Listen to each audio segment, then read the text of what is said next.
E estamos de volta com o BBcast, o seu podcast de automobilismo e outras nerds. No episódio de hoje, um episódio especial sobre o Dia das Crianças, onde eu e a Débora vamos responder perguntas enviadas pelos filhos, sobrinhos, vizinhos, dos nossos queridos apoiadores e ouvintes aqui do BBcast. Bom, eu sou o BGP Neto e aqui comigo está a Débora Santos Almeida. Bem-vinda, Débora. Olá, pessoal, sejam bem-vindos a mais um episódio do BBcast, agora sobre o Dia das Crianças, né, com perguntas de crianças, perguntas bem especiais. Mas eu acho que antes de tudo, já que a gente não vai ter os recadinhos aqui do Paddock como os nossos outros podcasts, deixar aqui um agradecimento para todos os nossos apoiadores e os filhos dos nossos apoiadores, que geralmente participam também lá do nosso grupo, né, de apoiadores, não como lá dentro do grupo, que são crianças, mas os pais mandam vídeo, mandam foto, algumas coisas. Eu também acabo compartilhando ali com eles alguns itens que eu encontro para as crianças, para eles poder mostrar para elas e apresentar o automobilismo, né? Mas queria deixar um abraço aqui especial pro Jimmy, o filho do Arthur, que também é um dos nossos apoiadores. O Jimmy já não é mais tão criança, né, Rubens? Agora já tá um meninão, mas a gente sente muita saudade dele. O Jimmy que teve lá no Setor A, participou, né, de todas as festas da Fórmula 1. Na verdade, a gente sente mais saudades do Jimmy do que da Bruna e do Arthur. E do Arthur, sim, realmente, né. A gente tem muitas notícias do Jimmy pelo Rafael Saloni. E também, que também é uma criança. Que também é uma grande criança. Deixa também aqui um beijo especial pra Lisa, filha do Rafão, né? Ai, gente, é uma gracinha. Espero que mais pra frente a gente possa fazer uma outra edição desse programa e também contar com o áudio dela aqui. Sei que essa menina vai ser uma cabeça de gasolina. E quem sabe uma pilota, né, Rafão? Tá torcendo aí pra sua filha ir por esse rumo. Também deixar aqui um abraço especial pros filhos do Alexandre Alves. A filhinha dele também já ele tá começando a mostrar pra ela o automobilismo, comprou o livrinho do Senna, que é pra ele, mas é pros filhos, mas é isso aí. E também pra filha do Bruno Vale, né, que também é um dos nossos apoiadores, deixar aqui um beijo especial pra todos eles. E eu sei que tem mais crianças, mais pessoas aí também, os pais que escutam o nosso podcast e às vezes tem um filho próximo. Eu queria agradecer vocês e também quando a gente fica muito emocionado quando vocês mandam vídeo, foto pra gente que vocês estão acompanhando a nossa live e tem as crianças perto. Exato, também mandar um abraço aí também pra Helena, filha do Lucas Santoque, que assiste as lives, acompanha com ele e é torcedora da Ferrari. Lucas, como você permitiu isso? É isso aí, tá corretíssima. Uma excelente Amazonas, diga-se de passagem, e também a filha do Froza, né? A filha do Froza. A filha do Froza, que quem diria, né? Quem diria que o maluco do megafone teria uma filha que manja mais de automobilismo do que dele? Beijão, Froza. E as filhas do Valese, que são já grandes, né? Formadas aí, já estão em outro patamar. Elas não gostam tanto de automobilismo porque, como ele é um tifoso e tá se ferrando, vamos usar, não posso usar palavrões hoje. Não pode. Então elas decidiram seguir para o caminho feliz, fora do automobilismo, e diga-se de passagem, parabéns para elas. E ali na casa do Valese tem um acordo, né? Porque ele vem pro GP do Brasil, mas depois compensa a falta deles ali para as meninas. Então também é muito legal.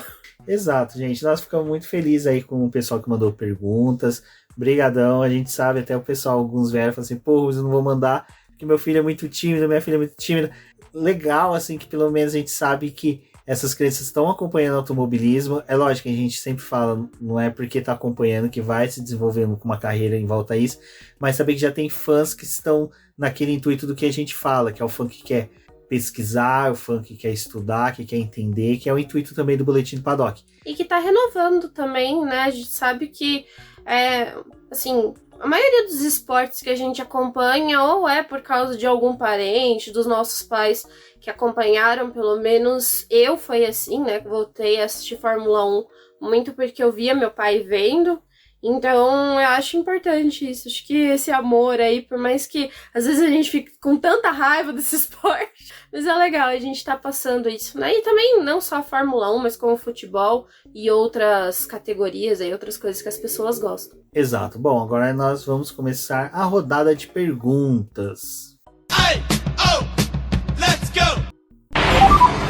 Oi, Rubens, tudo bem? Em que ano foi criada a Fórmula 1? Obrigado, Solange, que é apoiadora do BP, que trouxe aí a pergunta do Enzo, filho dela. Bom, o Enzo já solta uma pergunta aqui, né, Débora? Primeiro, Enzo já, né, nos remete ao Enzo Ferrari, né? Fundador da escuderia Ferrari. Não só isso, né? Assim, se você for parar pra poder pensar que aquele filme é a arte de correr na chuva, você já começa a chorar agora. Exato. Então, tem isso. Boa. Enzo, sua pergunta é legal, porque assim, quando surgiu a Fórmula 1, cara, muita gente vai falar pra você já de cara assim, 1950, pá! Não, 1950 foi a primeira temporada, né? A Fórmula 1 em si, o que é ela? É só pra explicar pra você. Provavelmente, mais pra frente você vai estudar sobre a Primeira e Segunda Guerra Mundial. Mas entre guerras, tinha campeonatos de corridas dentro da Europa. E com o tempo decidiram meio que se profissionalizar e unificar esses campeonatos. Aí, como campeonatos, a maioria ali realizados na Europa, se tornaram campeonatos europeus. Chegando na década de 40, após a Segunda Guerra Mundial, se começou a falar, vamos fazer um campeonato unificado e que os carros tenham uma fórmula única, né? Uma fórmula fechada de desenho de chassis, tudo. E aí começou essa ideia de se criar a Fórmula 1. O primeiro GP com o nome que o carro tinha como Fórmula 1 foi o GP de Turim de 1947. 47, né? Deixa eu ver se eu não estou errado. Vou olhar para minha cola, Enzo. Não faça isso. Eu posso colar, você não. Não, ó.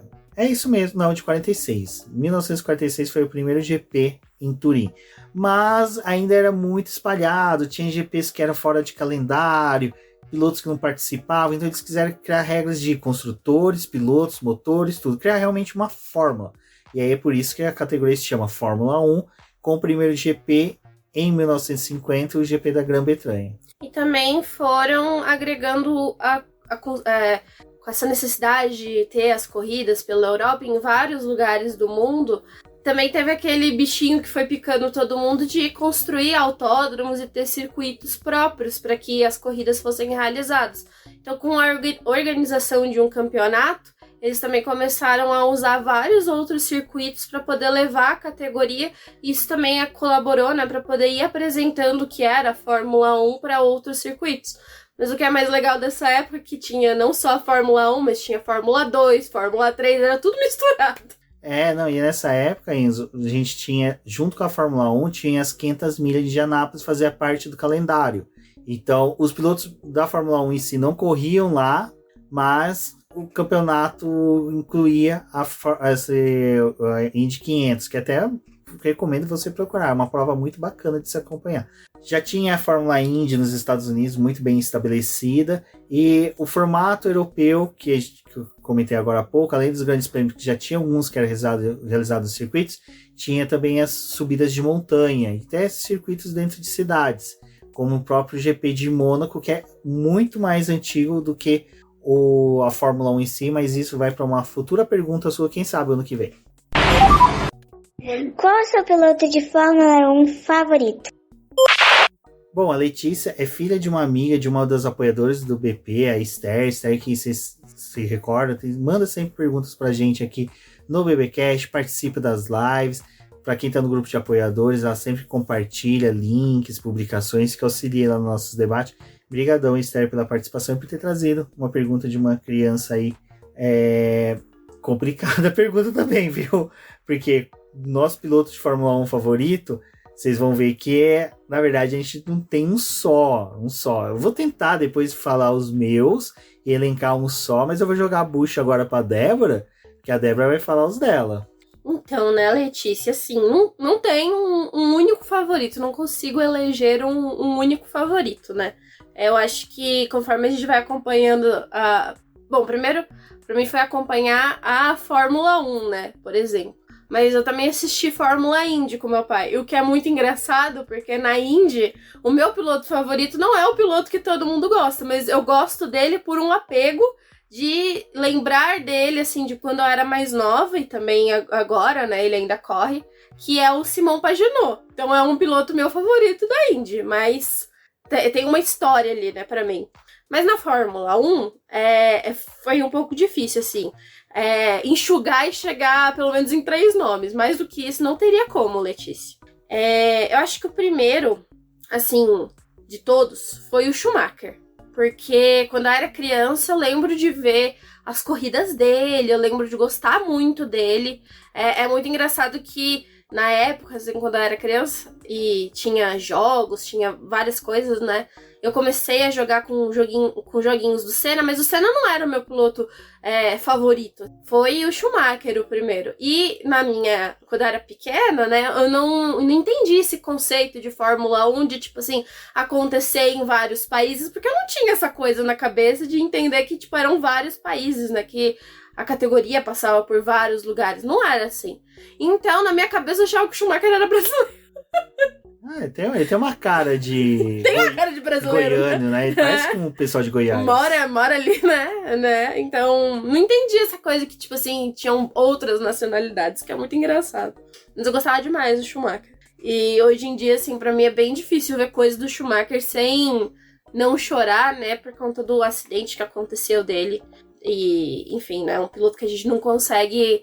Tipo assim, eu tenho muita lembrança das coisas dele, mas hoje que eu tenho um pouco mais de consciência da importância dele e tudo, eu não tenho como ver ele, né?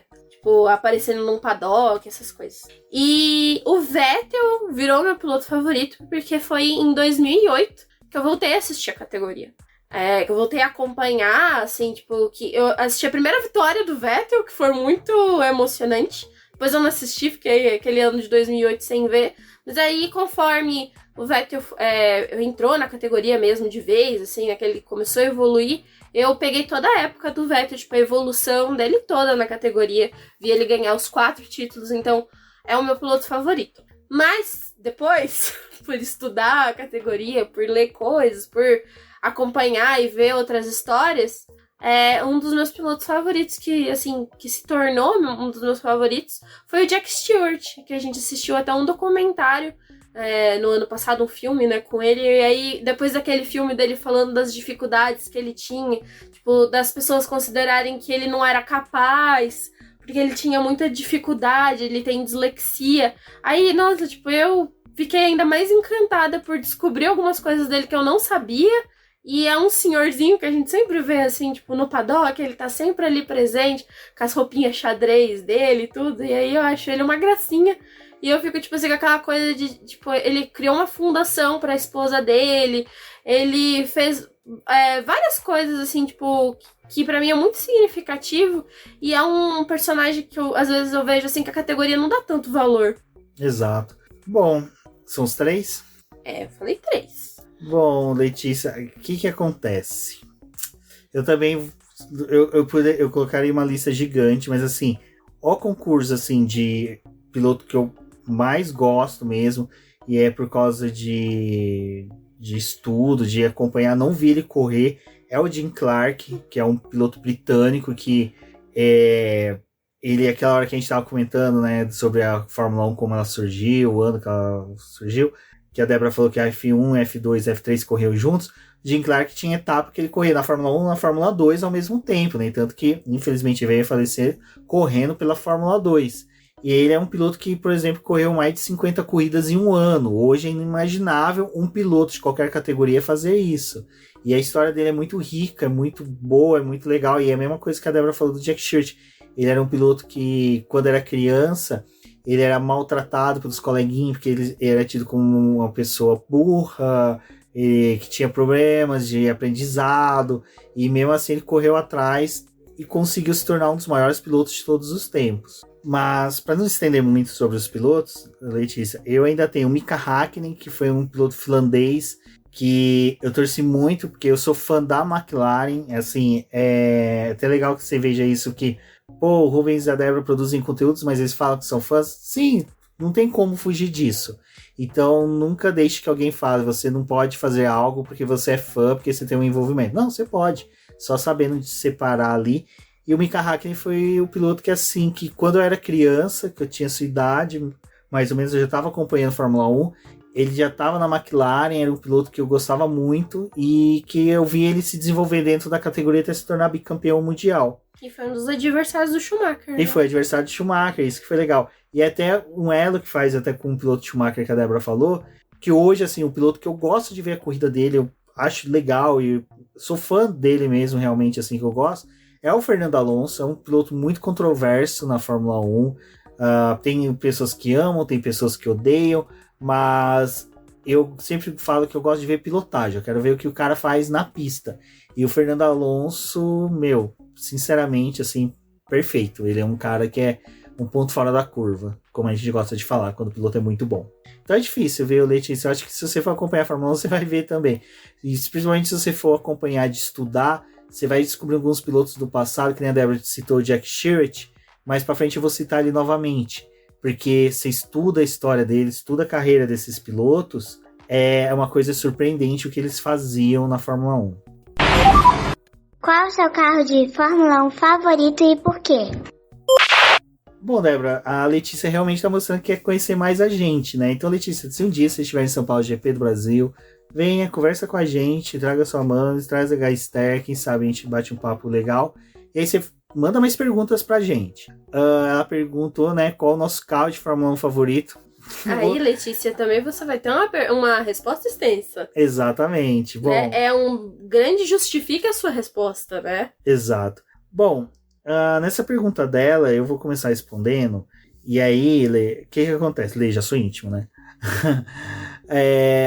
O meu primeiro carro que, assim, realmente eu gostei, que, cara, era aquele carro que eu desenhava, que eu pintava no caderno, que até uma coisa meio boba que aconteceu comigo. Eu morei no interior de Minas, em Guaxupé, e meu bairro que eu morava era o último da cidade. Então, quando ficava à noite, dava pra ver todas as estrelas. Eu tinha o costume realmente de ficar no gramado da casa olhando as estrelas. Entanto que hoje eu gosto de livros de ficção que sentiam coisas que envolvam viagens espaciais. E eu vi, sim, uma estrela cadente real, porque era muito escuro e você conseguia ver isso. E eu fiz a brincadeira de desejar ter esse carro, que era a Jordan 194, que era o carro do Rubinho Barrichello, né? E como eu chamo Rubens, e eu vi um piloto com o mesmo nome correndo na Fórmula 1, mexeu comigo. Então, assim, eu queria ter o carro do cara que tinha o meu nome. Depois, com o tempo, você vai amadurecendo, você vai criando um senso de estética que você quer ter, assim, você cria esse carro é o formato que eu quero, que eu acho bonito, que eu gosto muito de carros brancos. E aí, o outro carro que eu gosto muito é a Stewart, de 1997, que é do Jack Stewart, que ele teve uma equipe de Fórmula 1 nos anos 90. Rubinho Barrichello também pilotou esse carro, que é o SF01. E lembrando, Lê, todos os carros que a gente está citando aqui vai estar na publicação, né, no post do site do Boletim Paddock, para que você veja. Você e quem mais estiver ouvindo vai ver os carros que a gente separou, tá bom? E por último é o carro da Brabham, que foi campeã em 2009 com o Deus Jenson Button, que foi um carro único. A equipe só teve esse carro, foi o único ano que a equipe correu em 2009, e foi um carro que, assim, ganhou e meio que mudou muita coisa na Fórmula 1 em conceito de, quando tiver regulamento, vamos olhar direitinho o que as pessoas fazem, né? Então é isso. Mas você vê, eu sou maquilarista, por exemplo, eu tenho uma tatuagem de uma McLaren no braço, que é a MP46 de 1990.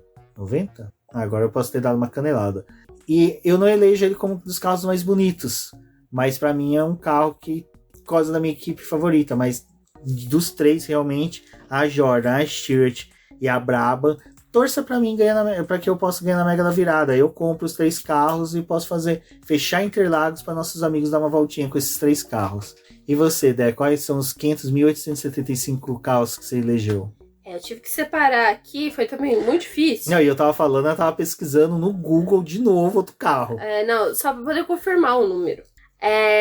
O primeiro carro que eu gostei de verdade, verdadeira, muito gostado, assim, foi a MP423 da McLaren, a McLaren de 2008. Torço pra Ferrari, mas gostei da McLaren. Você vê, ela torce pela Ferrari, escolheu um carro da McLaren, eu torço pela McLaren, caguei. Cagou pra McLaren, né? Eu achava esse carro muito bonito, porque ele é prata e era diferente de tudo que tinha ali no grid, né? E é muito engraçado porque ele tem um patrocínio da Vodafone, que era uma empresa de telefonia. E eu achava aquilo muito legal, assim, tipo, o carro todo prata, com um adesivão laranja no meio. Eu achava aquilo uma combinação muito boa. E é um tom de laranja que não é um laranja meio neon, um negócio diferente. Ai, eu sempre achei esse carro maravilhoso, assim. Por conta da pintura, e eu acho que nessa época o regulamento deixava os carros, tipo, sabe quando você estica uma imagem, que você puxa ela, assim, tipo, que ela fica meio deformada? Esse carro, ele parece isso, porque parece que aquela parte traseira ali, eles pegaram e deram uma puxada, assim, naquela parte traseira de qualquer jeito, e deixou aquele carro, assim. Eu acho esse carro muito bom. Aí, um carro de quando eu era criança, que eu lembro de ver revista e tudo, eu achava muito legal, que foi a F2004, a da Ferrari, né? Foi o carro que o Schumacher ganhou o último título dele. Então, É um e também carro bonito. é um carro muito bonito, é um carro destruidor, porque ele tinha aquele motor que berrava ainda.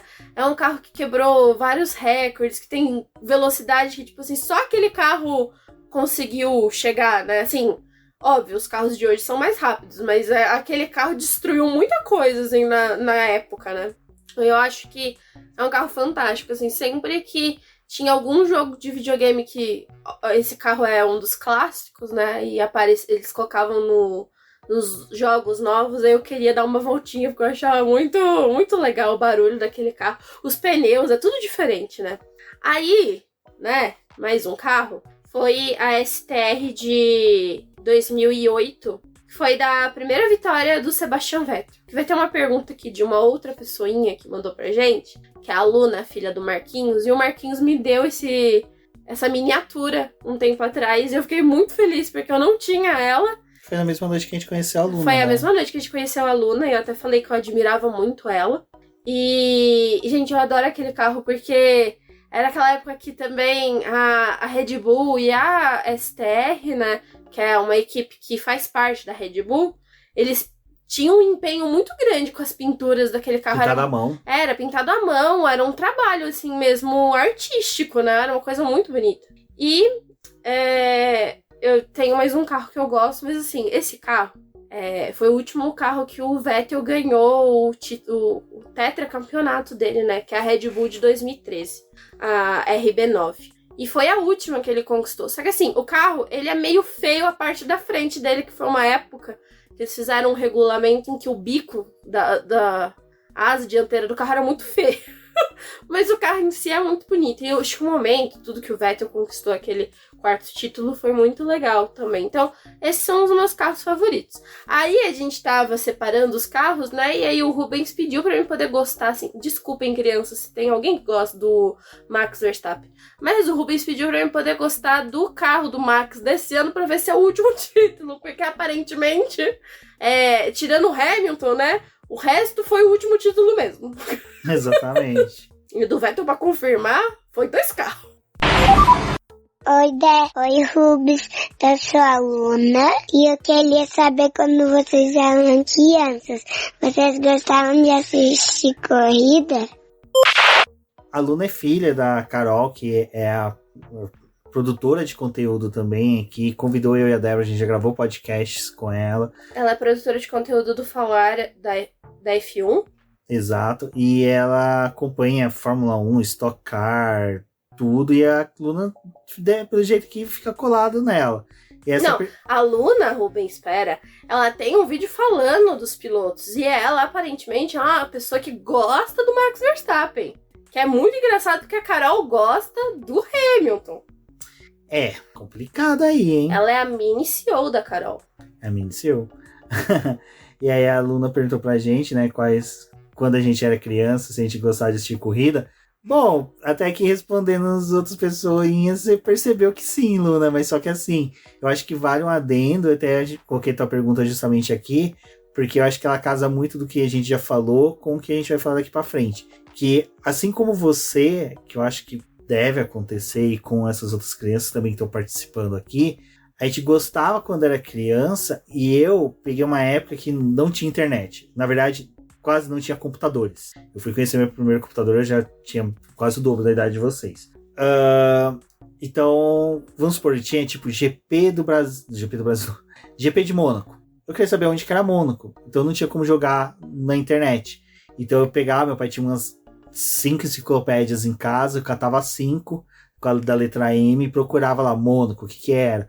Então, da gente assistir Fórmula 1 desde criança mesmo, foi que fez com que a gente gostasse, que eu gostasse de automobilismo. E vale lembrar que eu já pego uma coisa que boa parte pode ser dos pais de vocês, de coleguinhas de vocês, não pegou, que é ter a tradição da família acordar no domingo para assistir Fórmula 1 junto, principalmente com a do Senna. Eu peguei ali, vai assistindo Fórmula 1 uns 2 anos, ciente que eu tava assistindo Fórmula 1, que eu tinha 4, 5 anos. Eu não me lembro de muita coisa, mas eu sei que eu já assistia porque depois permaneceu e meu pai e minha mãe contavam que eu acordava para assistir o GP do Japão, era criança, ficava acordado com eles para assistir o GP do Japão. Então, desde criança eu despertei esse gosto. Meu pai, ele foi piloto de testes de pneus na categoria que antecedeu a Stock Car, que a sua mãe gosta muito, meu pai foi dessa categoria. E aí, quando tinha o GP do Brasil, por exemplo, ele falava, não, essa curva se faz assim, assim, assado. Então, assim, desde criança, realmente, além de eu gostar de assistir, eu gostava de querer saber e aprender. Primeiro foi com os países, porque para mim era mais fácil por causa das enciclopédias. Depois, quando eu comecei a ter acesso à internet, eu comecei a querer lembrar do que eu assisti e, assim, buscar a história dos pilotos da categoria. E depois foi assim que surgiu o Boletim do Paddock. Então, Luna, quando eu era criança, tem uma coisa que eu já até contei algumas vezes pro pessoal, que, assim, meus pais, eles pararam um pouco de assistir Fórmula 1 depois que o Senna faleceu, né? Eu sou da época que o Senna, depois que o Senna faleceu. E meus pais pararam um pouco de assistir, só que eles tinham um quadro do Senna em casa. E a minha família é toda de Minas. E, assim, não sei na família de vocês, mas pelo menos na minha, todo mundo tinha foto de parente em casa, assim, tipo, de primos, distante, tudo separado, assim, nas estantes da casa. A gente ia na casa de tios e tinha fotos, essas coisas. E meus pais tinham um quadro do Senna, só que esse quadro do Senna não era só os meus pais que tinham, meus tios tinham também. Então, quando eu ia na casa deles, eu via aquele quadro lá e eu achava que era parente. Então, por muito tempo, eu acreditava que o Senna era nosso parente. Foi algo muito engraçado. Que quando eu descobri que não era, eu fiquei um pouco decepcionada. O único parente que teve sucesso, O único né? parente que teve sucesso, né? Falavam tanto desse sucesso, fiquei, meu Deus. E depositaram tanta coisa em mim, coitados. Então, eu cresci com essa coisa, né? Aí eu lembro, uma vez, meu pai, a gente foi visitar um tio dele, e o tio dele morava em Mauá. E a gente mora, tipo, numa região, tipo assim, que é muito afastada de Mauá. E eu lembro que a gente pegou trem, sabe? Tipo, Cipó, carroça. O tio dele foi buscar a gente na estação, porque era muito longe da estação, ainda na casa desse tio dele. E a gente chegou lá, tudo, tinha os primos do meu pai, né? E eles tinham um videogame lá que era um Super Nintendo. E eu fiquei louca naquilo lá, porque eu nunca tinha visto videogame, né? Eu achei muito legal. Só que lá eles tinham uma fita do Senna. E aí eu fiquei tipo, nossa, mas aquele cara que a gente tem foto, tem jogo dele, meu Deus! Que parente famoso. Que parente famoso, né? Que coisa. Enfim, fui uma criança persuasiva, não seja esse tipo de criança, mas eu fui. E eu pedi pro meu pai... Não, pediu não, você atormentou. Se eu te conheço bem, você atormentou. Eu queria o videogame. Aí, meu pai comprou o videogame lá pra mim, porque os primos dele tinham 2, né? Aí ele comprou um pra mim, e aí eles me deram a fita do Senna, e me deram uma fita também de um piloto que eu não conhecia, mas na época eu fiquei morrendo de medo dele, que era o Nigel Mansell. E aí eu vim com essas 2 fitas pra casa, só que aí eu jogava tudo, tipo assim... Na verdade era o mesmo jogo. Era o mesmo jogo, já vou chegar aí. E aí tinha os circuitos, tudo, você fazia a temporada e... Assim, se você tem videogame, né, ou se você já brinca com videogame de outras crianças, hoje é muito fácil, que acabou ali, você salvou, você tem aquele jogo pro resto da sua vida, né? Na época que eu jogava esses jogos, não tinha, então eu tinha que terminar a temporada num dia só. O que tinha uma grande confusão, porque naquela época as televisões você não conseguia ficar trocando de canal, né? Quando você colocava o videogame era só o videogame. E se você tirava ele, não tinha mais jogo nunca mais, aquele jogo lá, não ficava salvo. Então, quando meu pai ligava o videogame, eu podia passar o dia inteiro jogando aquilo ali pra eu poder terminar, né? E era uma coisa que meu pai fazia comigo, ele jogava ali o jogo do Senna e tudo. E o que o Rubens falou, a fita do Senna e a do Mansell era exatamente a mesma fita, só que a fita do Senna aparecia a foto do Senna e a fita do Mansell aparecia a foto do Mansell. O Mansell eu tinha medo porque ele tinha bigode. Você tinha medo do meu pai? Que meu pai tinha bigode. Não, mas eu conheci teu pai, eu já era adulta, né, Rubens? Ah, vai saber. Vai saber, né? Traumas. Não, meu pai, uma vez ele apareceu, deixou o bigode, a barba crescer, fiquei horrorizada. Horrorizada. Não chegava nem perto. Então, aí, né, depois de mais velha, eu fiquei, nossa, né, uma vez eu fui pesquisar sobre essas fitas, eu falei, nossa, mas esses jogos, né, são iguais. Então, a fita do Mansell era a original, a do Senna era uma cópia pirata que fizeram, né, e aí mudaram ali a fita, botaram o nome do Senna, botaram... E fez mais sucesso. Fez mais sucesso do que a do Mansell, é muito engraçado isso. A fita do Mansell, a que eu tinha, era original, e a do Senna era essa cópia, né. Luna, se você, até a próxima pergunta também é de videogame, se vocês quiserem que a gente faça algum episódio do BBcast falando sobre histórias de videogame de Fórmula 1, comenta aí, pede, quem sabe a gente consegue fazer.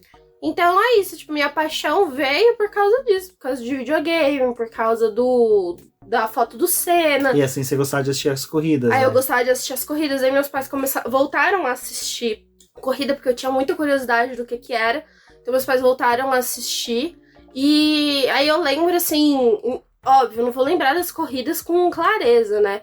Mas eu lembro mais da temporada de 2004, do Schumacher, que foi a temporada que ele ganhou várias corridas, que ele praticamente dominou a temporada inteira.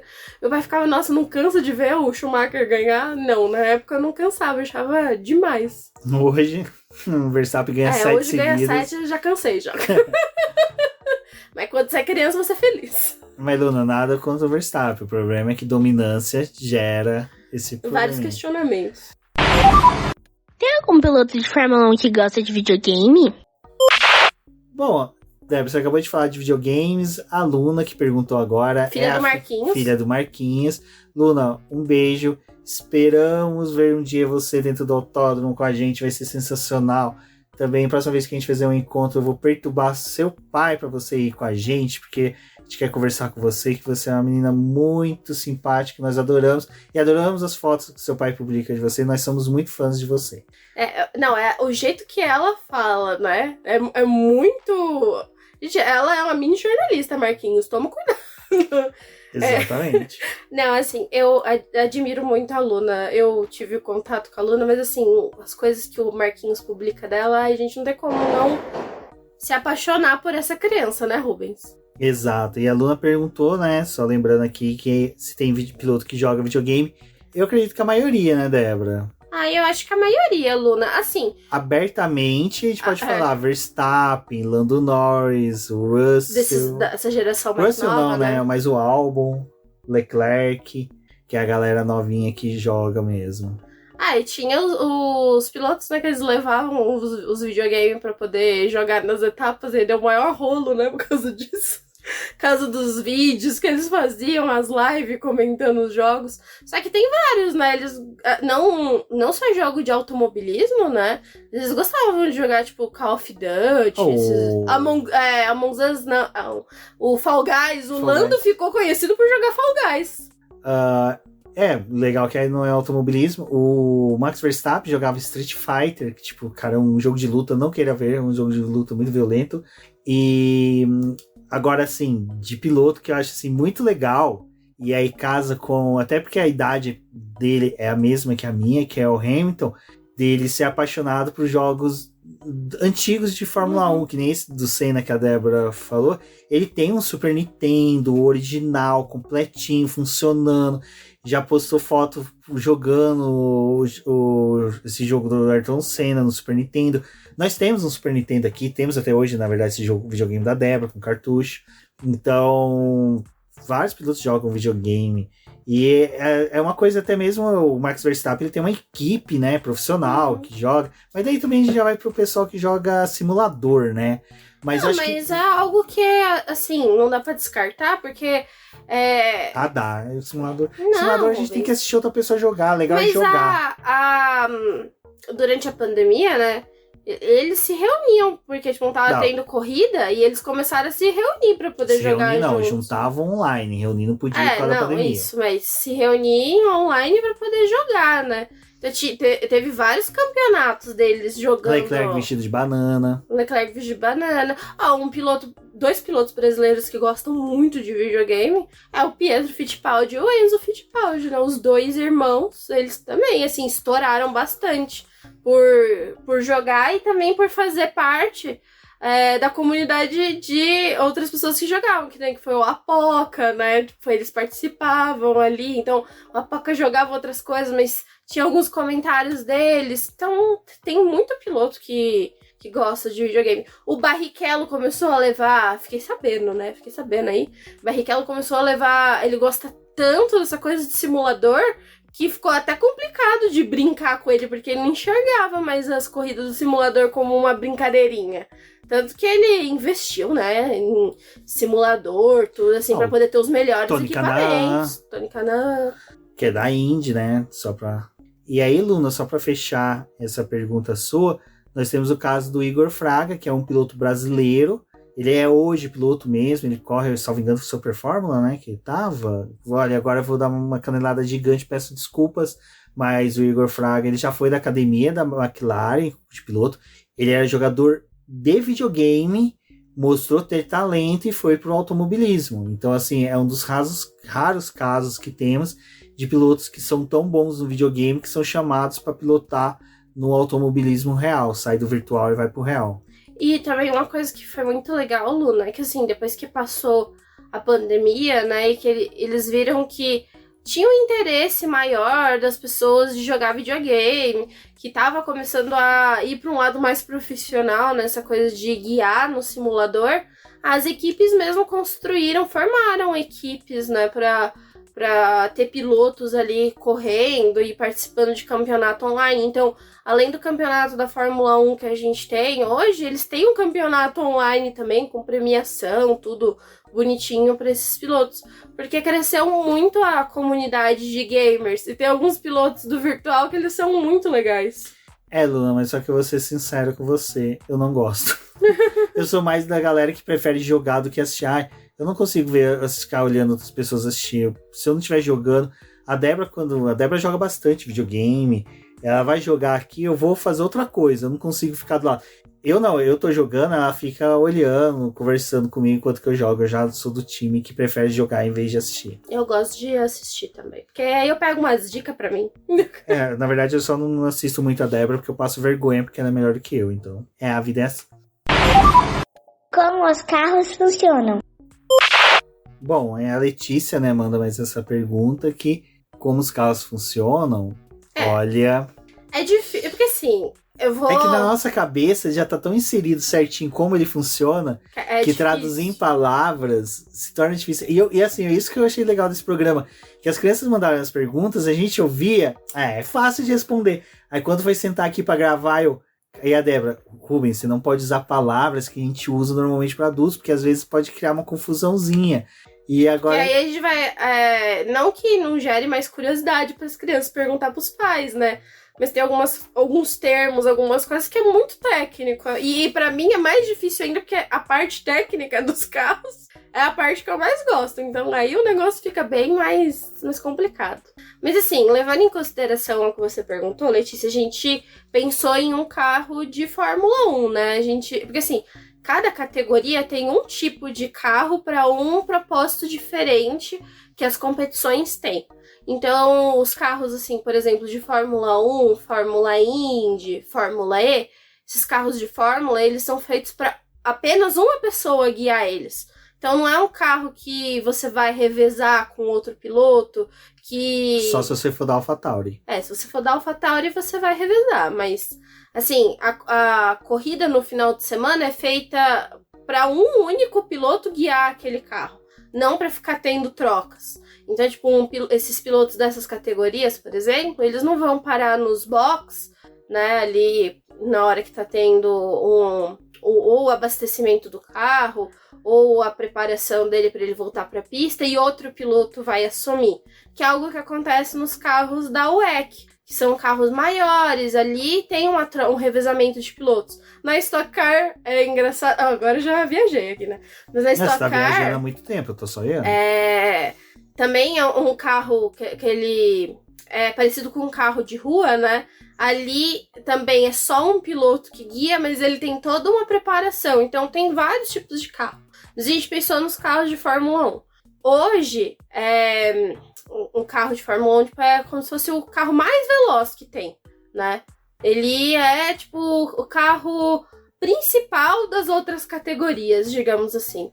E ele tem muita tecnologia. Então teve uma época que os carros de Fórmula 1, eles levavam, apesar de eles serem muito diferentes do que é um carro da rua, eles tinham muita tecnologia que era trabalhada num carro de Fórmula 1 para poder levar para a rua. Então tinha alguns equipamentos de segurança, algumas coisas que era pensado também para as pessoas que estavam na rua guiando. A avaliação dos pneus ali ajudou muito a gente ter bons pneus para os carros de rua, e diferente de uma competição, né, eles não, um motorista, né, os pais de vocês não vão parar no meio de uma viagem para poder ficar trocando pneu porque o pneu acabou, só se você tem um problema ali naquele pneu. Mas essa coisa de ter que trocar mais os pneus durante a competição acabou estimulando a fazer produtos melhores para a rua. E basicamente todos os carros, né, independente da categoria, eles têm um motor.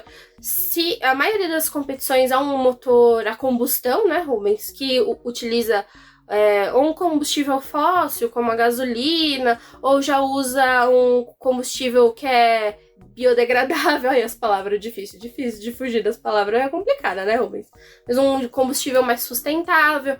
Ou na Fórmula E é uma bateria que move o carro. Na Fórmula 1 é uma combinação de motor e bateria para poder dar energia para esse carro, para ele ser muito mais rápido.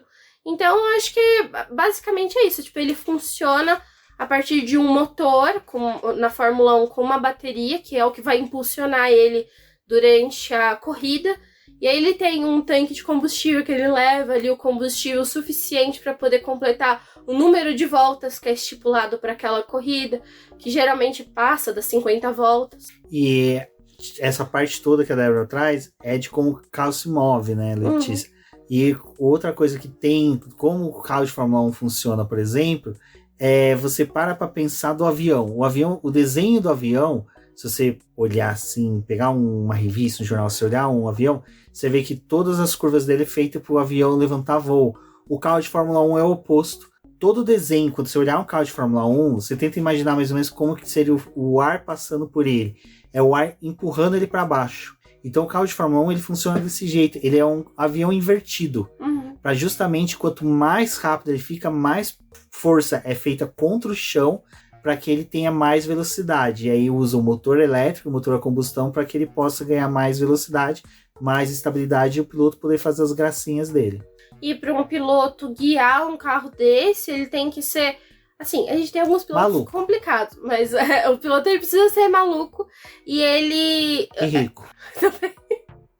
E ele precisa ter uma preparação física para poder guiar, porque o carro, por mais que ele tenha vários auxílios ali para poder tornar a pilotagem, né, a forma dele guiar mais fácil, tem vários botões que acionam várias coisas do carro, que mudam a configuração dele. Então o carro de Fórmula 1 tem várias e várias configurações. E a cada corrida diferente, porque tem circuitos de rua, tem circuitos que são permanentes. Para cada um desses circuitos, as equipes trabalham um tipo diferente de configuração. Então, assim, o carro de Fórmula 1 ele acaba sendo muito complexo, porque a cada corrida ele é como se fosse um Lego, né? Você troca todas as pecinhas dele, tudo ali você consegue mudar. Então, dá pra mudar a asa da frente, dá pra poder mudar os pneus, dá pra poder mudar a parte traseira dele. Então, tudo isso, conforme vai passando as corridas, o carro de Fórmula 1 ele é um laguinho, você vai trocando as peças ali para que ele se torne mais eficiente. Exato, Letícia. Então, assim, carro de Fórmula 1 ele funciona bem diferente dos carros de rua. É que realmente, assim, nossa, a tua pergunta eu achei sensacional, que pegou muita gente de saia justa. Uhum. Porque na nossa cabeça ele já tem como funciona. E isso é o que a gente falou. De tanta gente acompanhar e estudar, e eu realmente nunca pensei mesmo, a gente traduz muito para adulto, né? Para criança é um pouco difícil, a gente fica meio travado, porque a gente tenta... Quais palavras usar, né? É uma coisa que, para quem tá escutando o podcast, para as crianças também, a Fórmula 1 ela tentando investir em um formato da categoria voltada para as crianças, para poder ter uma linguagem não assim infantil só, mas uma linguagem que seja mais acessível, poder mostrar para as crianças como que funciona um carro, como que é o esquema de uma corrida, quais são as etapas. E eles fizeram esse teste, teve a última corrida, até para os pais que estão aí escutando, né? Na Fórmula 1 TV, que é o aplicativo da Fórmula 1, tem disponível a corrida de Singapura para as crianças. Então tem o desenho de cada um dos pilotos, o gráfico é muito maior, o tamanho, eles chamam a atenção para algumas coisas que estão acontecendo na pista, fizeram uma transmissão exclusiva para as crianças, com criança narrando, comentando, né, adolescentes comentando, uma coisa muito legal. E pode ser um projeto que eles acabem expandindo para poder ter mais corridas. Então seria muito legal a gente ver essa característica, né? De ter a opção de mostrar a Fórmula 1 para mais crianças. Ainda é um projeto que, infelizmente, só tem na língua inglesa, né? Eles fizeram esse teste também em Singapura. Mas pode ser que, se tiver um ganho expressivo e as crianças se manifestarem, assim, usando as redes sociais dos pais, né? Os pais mostrando para a categoria que é um conteúdo relevante, que é um conteúdo legal, pode ser que a gente tenha isso em mais etapas e também em outras línguas. Meu nome é Heloísa. Boa noite, Débora. Gostaria de saber a diferença entre os carros da Fórmula 1 para o carro da Fórmula Indy. Ainda bem que a Heloísa, só para contextualizar, ela é sobrinha nossa, né? Heloísa Passos. E gostei muito que ela mandou pergunta, porque a Heloísa ela é uma vaqueirinha, gente. Ela até, meu irmão publicou um vídeo esses dias no Instagram dela montada num burro, tocando berrante. Mas assim, não é tocando berrante do só jeito... soprando, só soprando. É tocando mesmo. Tipo, jeito que... Cara, eu nunca consegui tocar berrante. Conheço uma irmã que nunca conseguiu tocar berrante, já toca berrante, que é uma maravilha. Então um dia eu quero levar ela no setor A com berrante, só pra ver como é que vai ser. Pra competir com o megafone do Froza. Exatamente. E eu gostei que a Heloísa... Eu conheço a pequena, e pelo áudio dela, ela pensou muito na pergunta, junto até com a minha mãe, que eu conheço, minha mãe tá perto e deve ter ajudado ela. E eu gostei que ela direcionou pra Débora. Porque fala da diferença entre o carro de Fórmula 1 e Fórmula Indy. É muito difícil, né? Não é difícil. Tem as diferenças bem estabelecidas. Então a gente vai na zona de segurança, né, Rubens? Bom, então. Elo, obrigada pela pergunta. Eu sei que você ainda tá descobrindo o mundo das corridas, né? Que você às vezes fica triste quando a gente vai pra ir te visitar, tem corrida e você fica tipo, ai, meus tios não vão brincar comigo porque tá tendo corrida. Mas não fica com raiva das corridas, Heloísa. Ela já fica porque assim, o aniversário dela é no GP do Brasil. Ela nasceu no GP do Brasil, tadinho. Então, quem sabe, um dia a gente leva ela no setor A, mas por enquanto ela fica brava que a gente não vai no aniversário dela porque tá indo na corrida. Então, Elo, vamos lá. O carro de Fórmula 1, ele é um carro que principalmente a parte externa dele é muito valorizada, que é a parte aerodinâmica. Então, como o Rubens falou, né, tem todo um trabalho para que esse carro fique pregado no chão. E eles precisam trabalhar muito essa parte externa do carro de Fórmula 1. Então, ao longo dos anos, ele mudou muito esteticamente, porque teve algumas pessoas ali que se juntaram para poder estipular o que cada um dos carros deveriam ter. Então, eles foram mudando muito. E aí, em cada um dos anos, eles tentam valorizar alguma parte estética do carro, mas que também acaba dando ganho de velocidade dele para ele continuar sendo um dos principais carros de automobilismo. E na Fórmula 1, a competição é muito voltada para quem faz o melhor carro. Então, tem 10 equipes hoje no grid, cada uma desenha o seu carro, o seu modelo de carro, e essa briga é muito... A disputa é pelo equipamento na pista que cada um deles montou. E também tem a briga interna, que é a do motor, porque cada um desses carros precisa ser equipado com um motor. Então, essa é uma diferença, assim. E na Indy, os carros são todos construídos por uma mesma fabricante, a parte do chassi, né? Todos feitos pela Dallara. Então, eles são todos iguais. Todos os carros de Indy são iguais. O que vai mudar é as pinturas que cada uma das equipes colocam e a configuração dele. Então, na Indy, tem um trabalho muito importante que são dos engenheiros de encontrar as configurações para os carros, porque é um carro que ele é muito bom, mas ele é muito limitado na questão das regras. A Indy, ela é muito incisiva com as regras dela, né?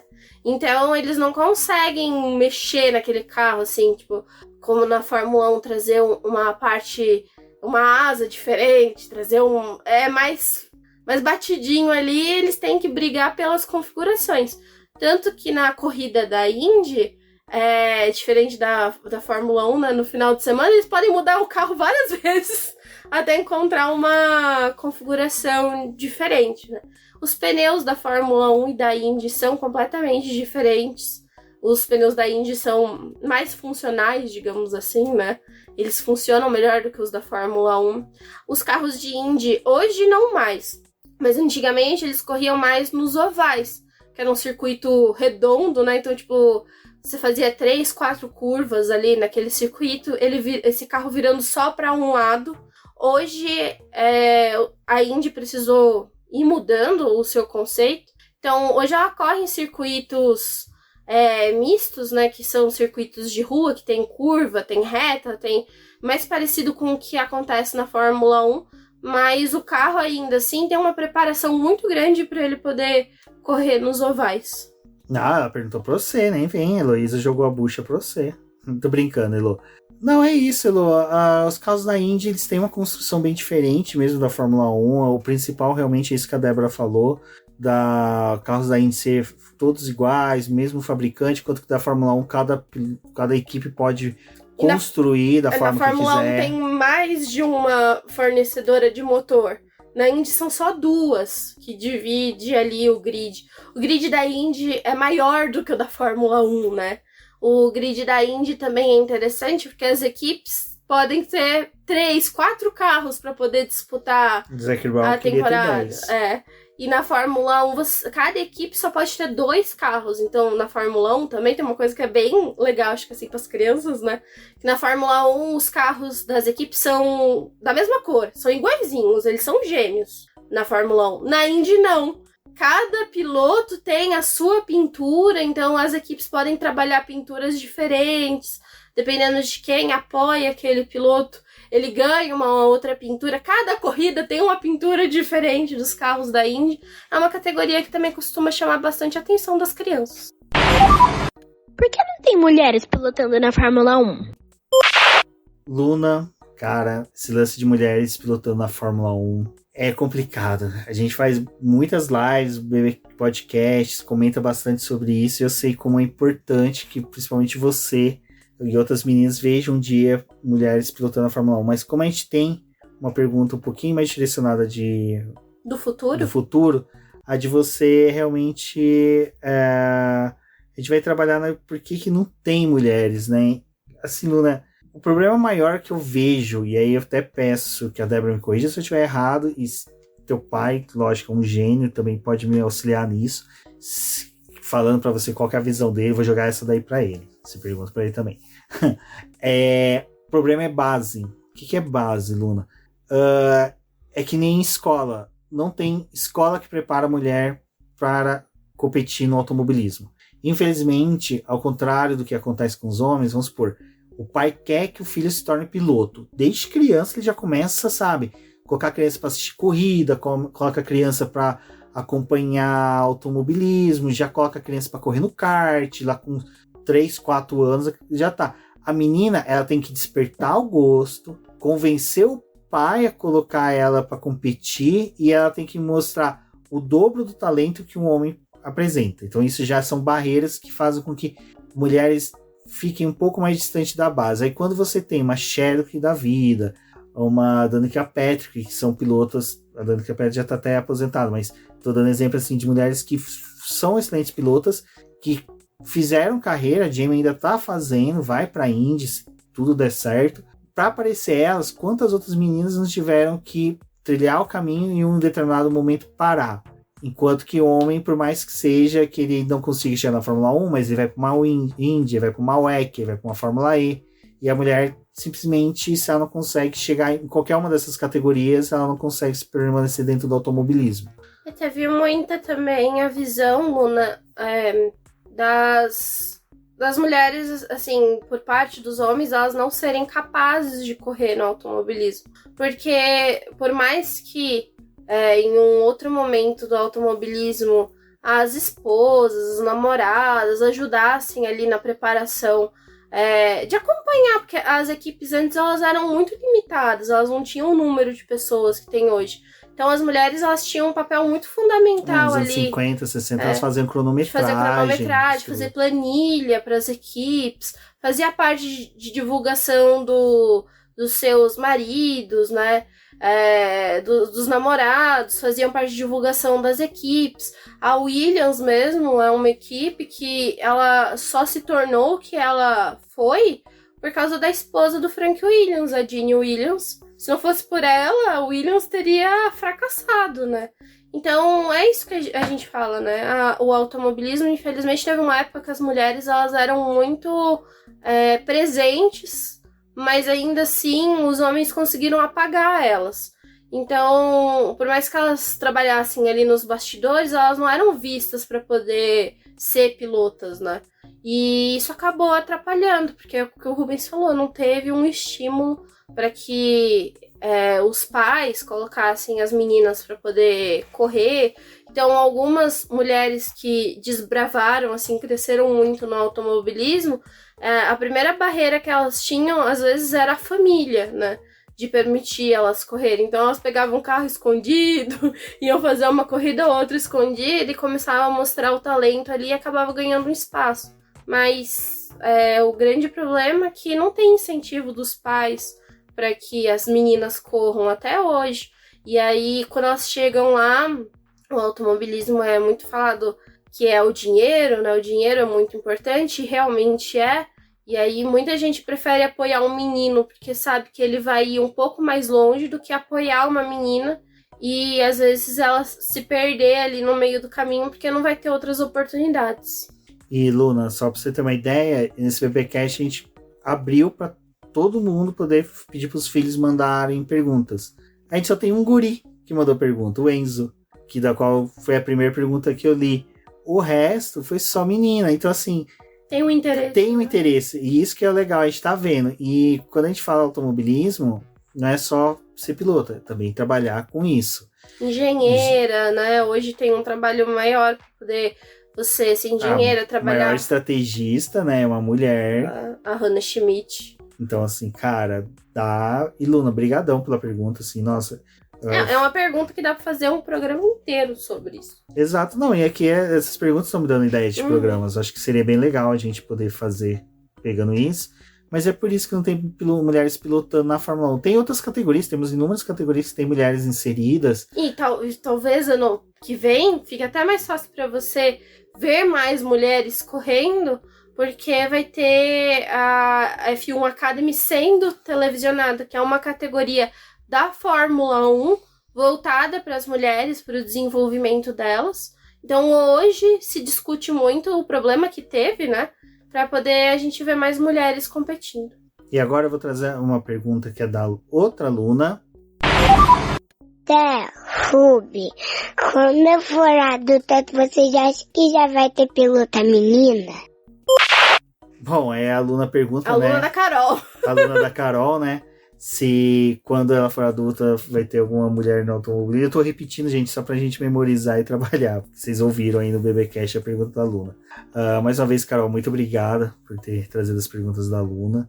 Obrigado a todos, né? Pais e mães que trouxe. A gente tá adorando aqui. Até eu tô falando pra Débora, pra gente tá se estendendo muito nas respostas, mas é porque a gente gosta e realmente a gente quer que as crianças fiquem sabendo, despertem curiosidades. E pais, se elas fizerem perguntas pra vocês, manda pra gente que a gente responde. Aí a gente manda uma mensagem de áudio no WhatsApp de vocês. Bom, você perguntou se quando for adulta vai ver mulheres pilotantes. Eu acredito que sim, Luna. Acho que a geração de vocês vai ser mais feliz do que a nossa. Exato, nesse ponto vai ser muito bacana, que vocês vão ver uma diversidade muito maior de pilotos e pilotas, e eu acho que não só na Fórmula 1, acho que em outras categorias, porque como a Débora falou da F1 Academy, a gente teve a W Series, que foi uma categoria feminina, que infelizmente não deu certo por falta de incentivo financeiro. Você vê que tudo gira em torno de dinheiro, Luna, é complicado, então eu acredito que sim, que a gente vai ver no Brasil. Eu falo isso até porque eu sei que você pode até conferir com a sua mãe, que ela acompanha a Stock Car, e a gente tem a Bia Figueiredo, que passou por lá, e tá tendo agora a Bruna Tomazelli, que futuramente vai correr. No Brasil a gente tem outras mulheres pilotando, temos, por exemplo, na Porsche no Cup, a gente tem a Antonella Bassani, que tá mandando muito bem. Pole Vitória. Então, assim, a gente tem mulheres fortíssimas pilotando em outras categorias, mas na Fórmula 1, eu acho que sim, que você vai ver, e vai ser muito bacana. Até a gente brinca que, cara, a gente tem a filha do Magnussen, que tá lá sempre com ele, a gente, né, quem sabe, a Mosquinha. Agora parece a filha do Huckenberg também. Vai lá, pica elas, uma criança. Decidem. Temos a Cubinho de Gelo, né? Que é a filha do Kimi Raikkonen, que já tá correndo de kart. Cara, é filha do Kimi Raikkonen, caramba. Pô, vai ser muito legal se a gente ver essa menina na Fórmula 1. Quem sabe ela pelo menos sorria mais que o pai, mas só que eu boto mais fé nela do que no irmão pra chegar na Fórmula 1. E eu torço mesmo, sem zoeira. É uma menina que, se chegar na Fórmula 1, eu vou fazer campanha e vou torcer muito, porque eu acho que vai ser muito bacana. A gente tem inúmeras outras mulheres que estão na base, que temos a Marta Garcia, que tá na F1 Academy, que, cara, é uma guria que corre muito, mas só que assim, o problema maior que a gente tem é o que eu respondi para sua amiga Luna agora há pouco, que é a base. Mas a base está se fortificando, estão tendo noção que dá para dar chance para mulheres, que vale a pena investir. Então, como você é uma criancinha, acredito que sim, você vai ver quando adulta, e eu torço para que eu consiga ver também, quando adulto, uma mulher pilota na Fórmula 1. Quero muito vibrar uma vitória de uma pilota mulher aqui no GP do Brasil, ou quem sabe eu estando assistindo fora do Brasil. Eu acho que você vai ver sim, Luna. Assim, pra gente que já é adulto, passou do tempo de ter uma mulher na Fórmula 1. Teve em outros momentos, mas eles perderam a mão ali de continuar incentivando e abrindo oportunidades. Eu acho que a sua geração tem mais chances de ver uma mulher no automobilismo, porque hoje a minha geração está se questionando por que não tem uma mulher no automobilismo. E já estão mexendo em algumas coisas para poder ter uma mulher na categoria. Eu acho que assim, para uma criança às vezes é difícil entender a noção de tempo. Acho que assim, talvez não seja nos próximos 5 anos ainda, porque ainda vai ser um pouco recente todo esse trabalho que vai precisar ser feito. Mas eu acredito que quando você for adulta, a gente já vai ter uma mulher correndo na Fórmula 1. Mas é uma categoria que ela é muito difícil para a gente ter pilotos ali correndo. Hoje é uma categoria que cobra muito. Mas, enquanto você está crescendo, acompanhe essas mulheres que estão correndo na F1 Academy, estão se formando. Acompanhe as mulheres que também correm no WEC. Tem muitas meninas que correm no WEC, que são ótimas. Extreme, que é uma categoria mista, né? Homem e mulher. É uma categoria de rally, que é muito desafiadora. Então, em outras categorias, elas fizeram as outras categorias tiveram um pensamento melhor para poder ter as mulheres, né? E na própria Indy, que a gente torce muito para que a Jamie Chadwick, que não conseguiu na base da Fórmula 1, consiga ir para Indy, e aí a gente teria também uma mulher ali para poder acompanhar. E eu acho que pelo menos a sua geração vai ter muita mulher para poder torcer. E assim, Luna, recentemente, aí eu vou pedir pra Débora, até peço desculpa que me fugiu o nome agora, é que a gente tá gravando às 3 da manhã do dia 11 pro dia 12, então vai me fugir algumas coisas, mas só que a Aston Martin colocou uma menina pra pilotar agora, recente, a Jessica Hawkins. na Hungria, e tipo assim, cara, eles não precisavam, sabe? É uma equipe que não precisava, eles não é uma equipe que precisa de dinheiro pra fazer mídia sobre isso, e foram lá e colocaram. E aí, no dia que colocaram ela pra correr, eu comemorei e ao mesmo tempo questionei por que a Williams, que tem a Chadwick há quase 4 anos como pilota da academia delas, nunca colocou a Chadwick pra correr. Então isso que tá sendo bacana da nossa geração junto com a sua. A gente, ao mesmo tempo que vibra uma conquista de uma mulher pilotando, a gente cobra. Eu mesmo, como maquilarista, eu cobro a McLaren por não ter uma mulher. Eu acho, tipo assim, desculpa, ridículo o Zac Brown toda hora ficar anunciando um novo piloto homem e não tem uma mulher. Não, tudo bem, ele tem a Emma que corre na Extreme porque a categoria exige. Mas será que se a categoria não exigisse uma mulher, ele teria uma mulher pilotando? E no próximo ano a F1 Academy, pelo menos 10 das pilotas do grid vão precisar fazer parte da Fórmula 1. Isso também vai ser uma forma de começar a inserir elas no mundo da Fórmula 1. Então, aí nesse momento a McLaren vai ter porque é obrigada. E a gente tá discutindo que, cara, você não tem que ser obrigada. Você tem que ter porque é uma questão que é fundamental para o crescimento do automobilismo, para dar chances para mulheres e porque também é importante para a categoria, para a equipe. A Ferrari, né, ela teve o programa do FIA Girls on Track, que foi junto com a FIA para poder desenvolver e dar mais oportunidade para as mulheres. E foi uma coisa que a Ferrari ali, junto com a FIA, começou a trabalhar. A gente esperava que as outras equipes também fizessem parte de um programa como esse, ou começassem a desenvolver mais coisas. Outras equipes deram oportunidade para as mulheres, olharam para as meninas que estavam correndo na W Series e começaram a acrescentar elas em programas. Então, a própria Alpine, né, hoje tem a Abby Pullen e a Sofia Flores, que hoje está na Fórmula 3, ela não passou pela W Series, mas ela é uma pilota da Alpine. Então a Alpine, ela fez alguma coisa, né? A própria Alice Powell foi ali para poder ajudar a trabalhar com a academia, né, e com a base, e ver o que era importante para poder desenvolver as mulheres no automobilismo trabalhando com a Alpine. Então algumas equipes tiveram um cuidado um pouco maior. Outras, infelizmente, elas estão naquela coisa de nós somos obrigados. Mas, pelo menos, assim, é uma forma de tentar ajudar as mulheres. Então, por mais que seja um pouco obrigado para algumas, é uma forma de tentar começar a expandir a visão. Porque, conforme foi passando os anos também, os carros, como só tinha homem guiando, foram preparados para os corpos dos homens guiar. E hoje tem uma discussão também de como fazer tanto os carros de Fórmula 1 como das outras categorias propícios para que as mulheres também possam guiar. Exato. Então, de tudo que a gente falou, pode apostar. Sim, você vai ver. E quando acontecer, vibre, comemore, compartilhe para o pessoal assistir, para acompanhar. E incentive. Quando você tiver idade aí para ter redes sociais, celular, poder acompanhar os pilotos, vai ser bem interessante. Você vai ver que tem muitas meninas que estão caminhando para o futuro da Fórmula 1 e de outras categorias também. Mas você vai ver sim, vai ser bem bacana. Boa noite, Rubens. Meu nome é Heloísa. Gostaria de saber um pouco sobre Ayrton Senna. Heloísa, você mandou uma pergunta aqui que praticamente eu vou ter que fazer um episódio, porque falar sobre Ayrton Senna é o bom, que é aquilo que eu já falei. Se os teus tios aqui não tiver filhos, um dia você que vai herdar todos os livros nossos, você e teu irmão.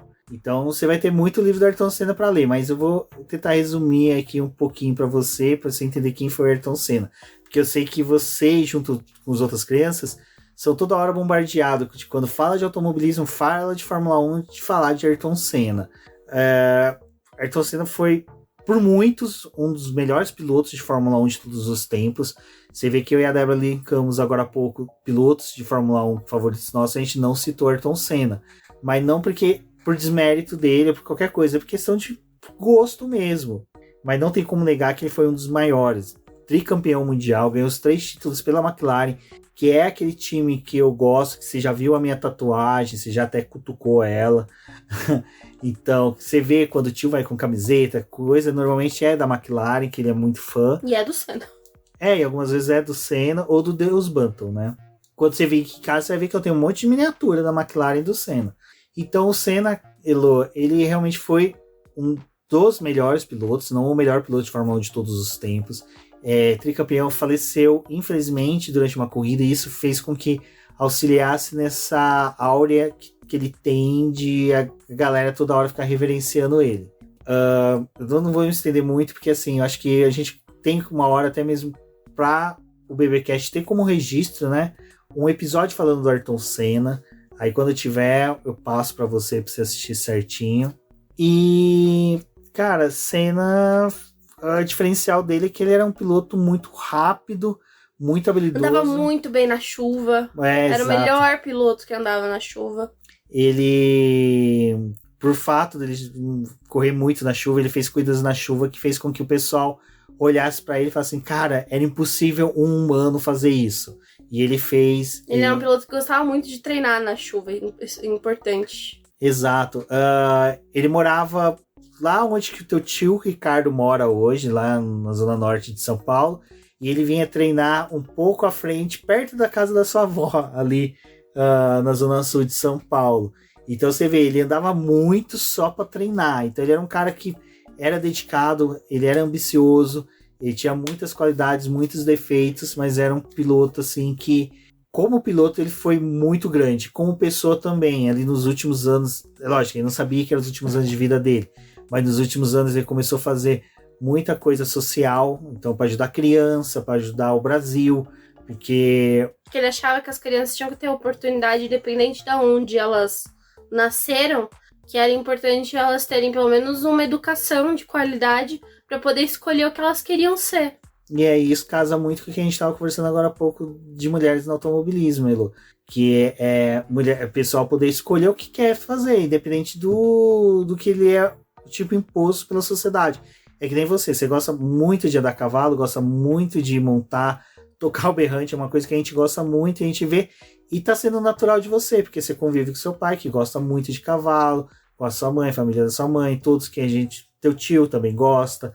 Você vê, a minha cela tá aí na casa de vocês, porque eu gosto, um dia eu quero ter um cavalo, um dia quando teu pai tiver um sítiozinho que eu possa ter uma cocheirinha, eu quero ter, porque é legal. E a mesma coisa que o Senna pensava das crianças, porque, por que uma criança que quer andar a cavalo, quer ser veterinária, ela tem que viver na condição de vida pobre dela, não pode ter essa oportunidade. Então, isso foi outra coisa que destacou, e é por isso que toda hora você ouve falar dele. Eu sei que essa tua pergunta surgiu por causa disso, né? Porque que toda hora alguém cita ele, né? É uma coisa que tá muito na mídia. Mas, Elo, como piloto de Fórmula 1, cara, foi um dos melhores que a gente viu. Tipo assim, ele... que eu falei, sabe aquela coisa da gente reunir na casa de domingo da sua avó, que a gente fazia bastante? A gente fazia aquilo ali na casa da sua bisavó, lá em Guaxupé, pra assistir corrida. A gente ia, buscava os cavalos no sítio, levava, assistia a corrida, depois ia andar a cavalo. Ia comer macarronada, fazer macarronada. E essa que foi a herança que o Ayrton Senna deixou pra gente. Acho que uma das coisas que o seu tio esqueceu de falar que é muito importante é que esse sim era brasileiro. Esse era. Esse era muito brasileiro. Não choramingava, não perturbava. Era um piloto muito grande, assim. Não ia pra justiça pedir título. Você vai ver teu tio muito pistola com isso. Foi um piloto que marcou uma geração, assim.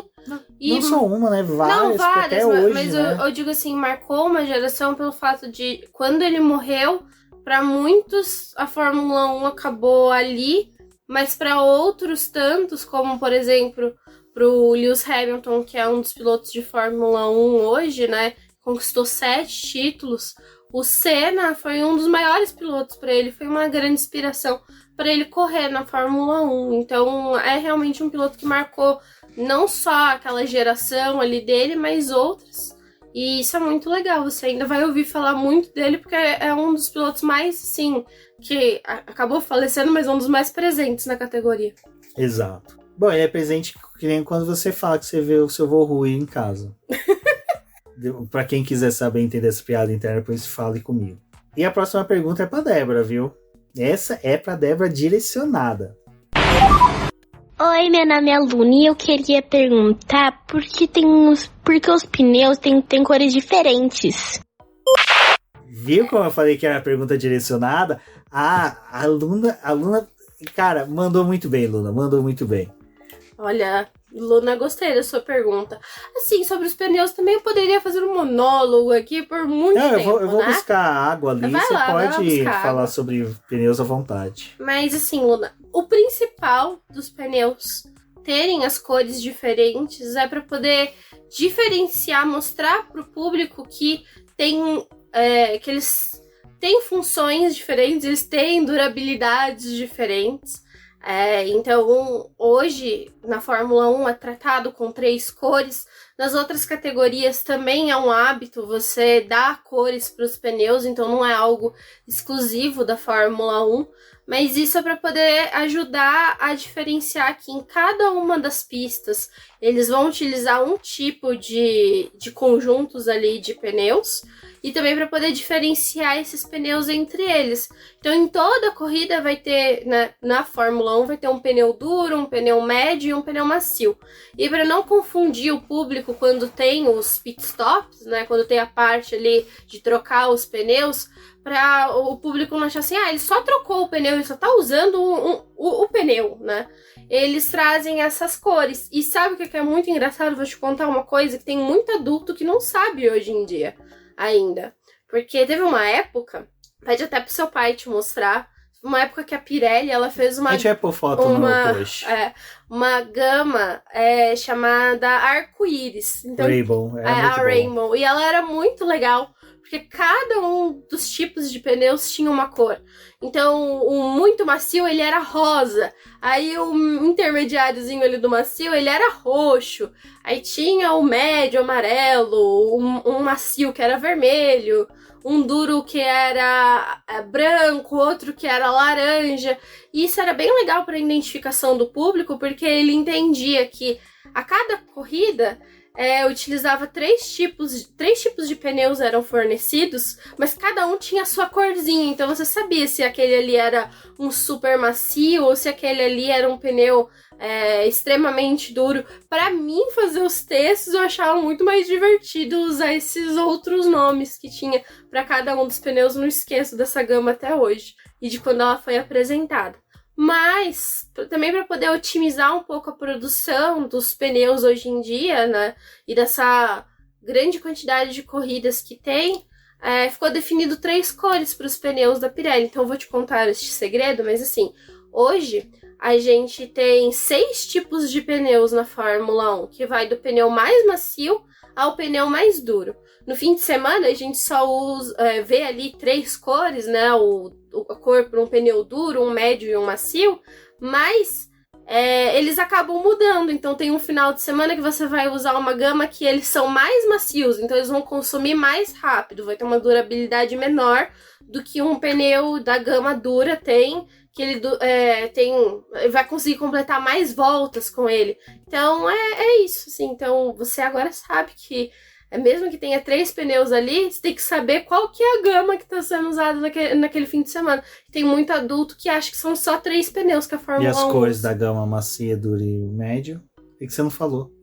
Então.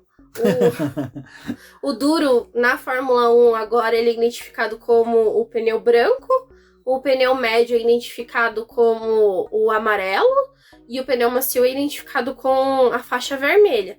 E tem os 2 pneus de chuva, né? O pneu de chuva extrema, quando tá caindo um pé d'água e a Fórmula 1 consegue correr, ela usa o pneu que tem a faixa azul. e aquela chuva, aquela garoinha, aquele negócio que só virou um sabão na pista, eles usam um pneu de faixa verde. A Fórmula 1 tem essa variedade de pneus, mas a WEC também ela precisou trabalhar com mais pneus. A Indy também, né? Tem pneus também diferentes, cores. Só que as cores na Indy são diferentes, né? Não é o mesmo esquema de cor. E a minha cabeça agora não vai lembrar, vou ficar de devendo essa. Mas essa parte de pneus você pode perguntar pra Débora. A Débora entende bem. Até mesmo se você conhecer alguém da Pirelli aí, ela tá procurando emprego. Eu tô procurando emprego, viu? Se quem quiser aí me dar um emprego na Pirelli, eu aceito. Mas esse esquema de cores é bem legal, Luna, porque assim... E hoje, além de você ter as cores, você tem que seguir. Você colocou os 4 pneus duros, são os 4 pneus duros. Você não pode pôr 3 pneus duros e um macio. Porque não pode ter uma combinação, né? Nos anos 90 a gente tinha, porque tinha tem pista que você desgasta mais o lado direito do que o esquerdo. Aí, como você vai desgastar mais do lado direito, você colocava 2 pneus duros do lado direito e 2 macios do lado esquerdo. E assim o carro ficava... Eu não entendo como, mas eles diziam que ficava balanceado. Dava certo. Você via umas maluquices dessa. Hoje já não pode. Se você sai dos blocos, como aconteceu com o Bottas, né? Calçado com pneus de cores diferentes, tem que voltar para poder trocar, senão é punido. Exato. Mas é isso, Luna. E assim, questões de pneus sempre vai mudar, sempre vai ter alterações. Então vai acompanhando. Quando você tiver dúvida, vai lá e fala assim, pai, quero mandar pergunta pra Débora. Aí fala, manda, que ela te responde na hora. Na hora sim, pode falar, né? Porque ela não me responde, Luna. Eu sou deixado de canto, assim. A minha vida é triste por isso. Tô brincando. Bem, quanto o Hamilton voltar a ganhar? Oi, Heloísa. Heloísa, filha da Solange, apoiadora do BP. Cara, que... sim, Hamilton a gente tá esperando ganhar. E é legal que a tua pergunta casa com a da Luna, que vai ser a próxima. Mas a sua eu já vou responder, assim, de forma mais breve. Que é... Eu acredito que ano que vem, 2024, sim, Lewis Hamilton deve voltar a ganhar, porque o rapaz que desenha o carro pro ano que vem da Mercedes, que o Lewis Hamilton vai dirigir, ela é um carro que ele já falou que vai ser um carro melhor, vai ser um carro mais bem preparado. E assim, a gente tem muita esperança na Mercedes para saber fazer carro. Então, eu acho que eles não perderam a mão, eles só erraram mesmo no conceito que foram dos últimos 2 anos. E que não permitiu que o Hamilton ganhasse. Mas o Hamilton, bateu na trave 2 vezes no ano passado para ganhar. Eu acho que esse ano ele não teve chance, porque ninguém teve chance diretamente contra o Verstappen.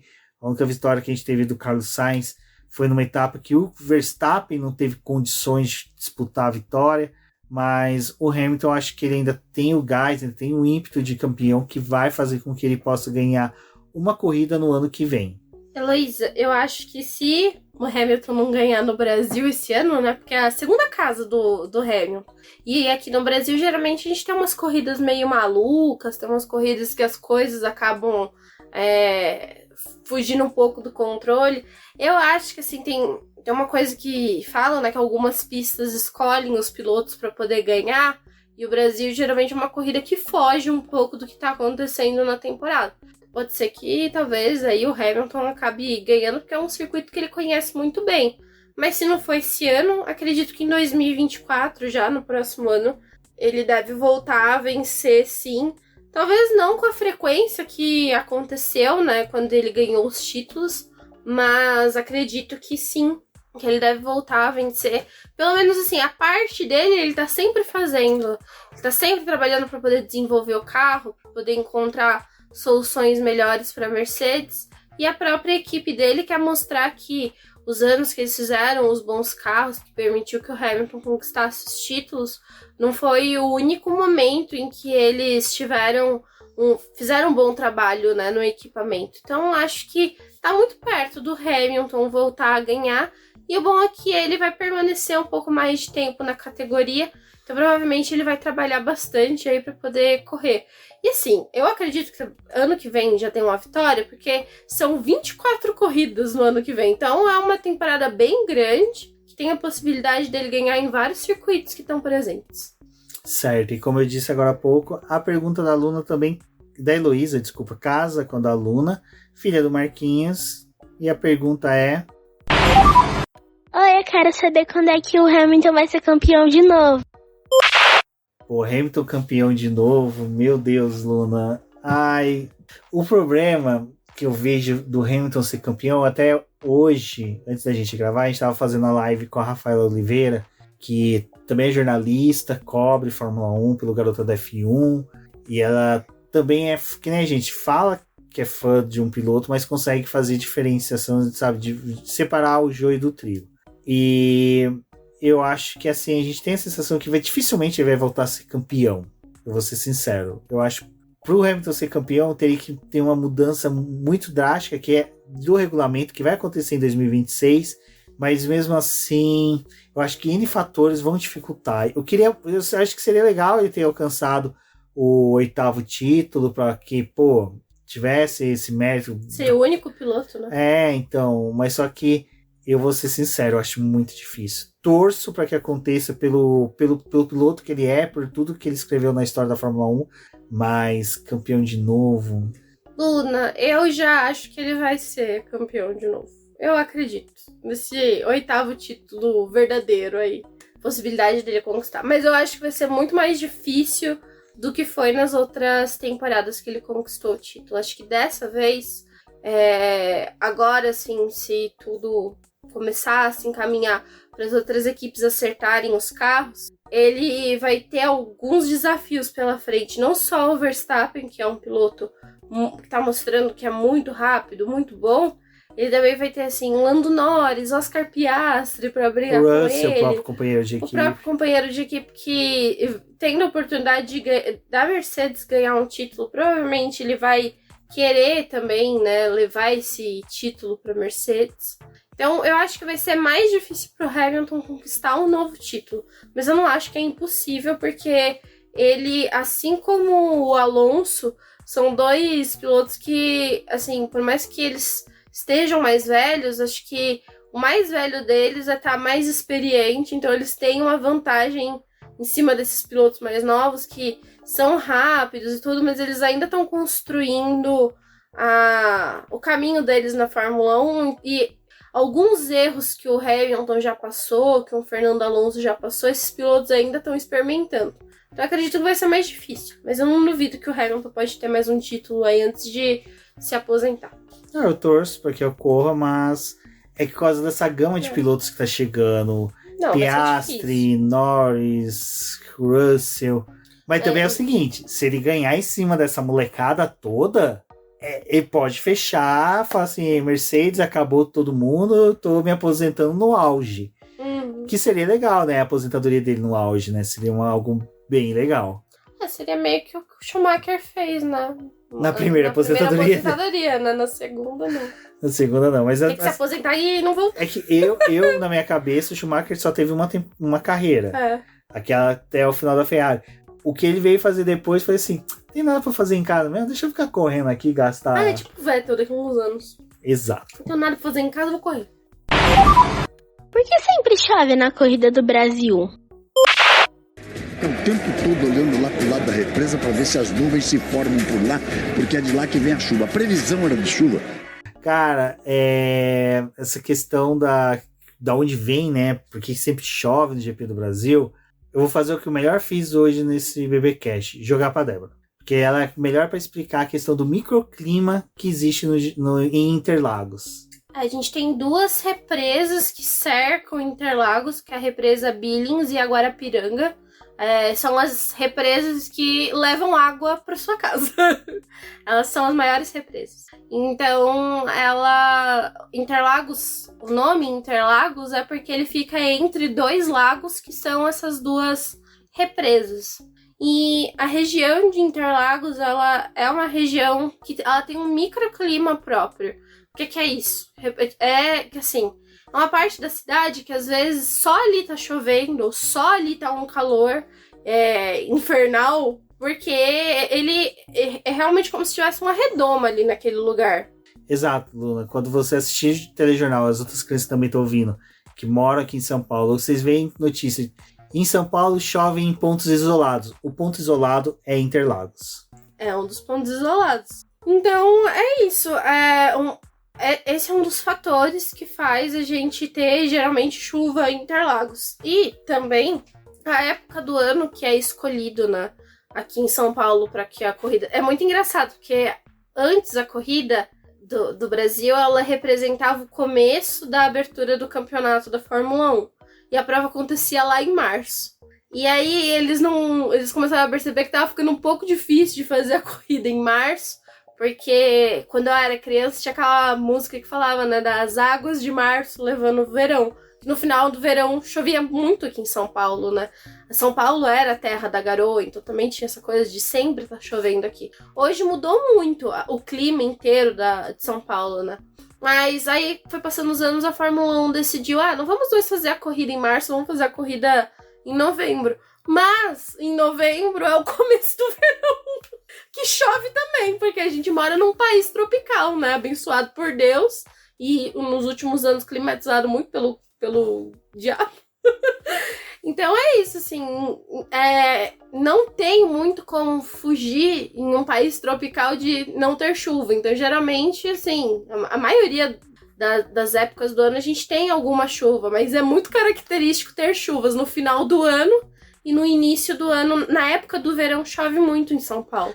Então tem isso, junto o microclima de São Paulo, mais as temperaturas que são muito elevadas em novembro, aí chove no GP. Se eu não me engano, o GP do Brasil, desde que foi pro final final do ano, acho que só 2017, 14, 17, que tô tentando lembrar porque eu estive lá, que não choveu.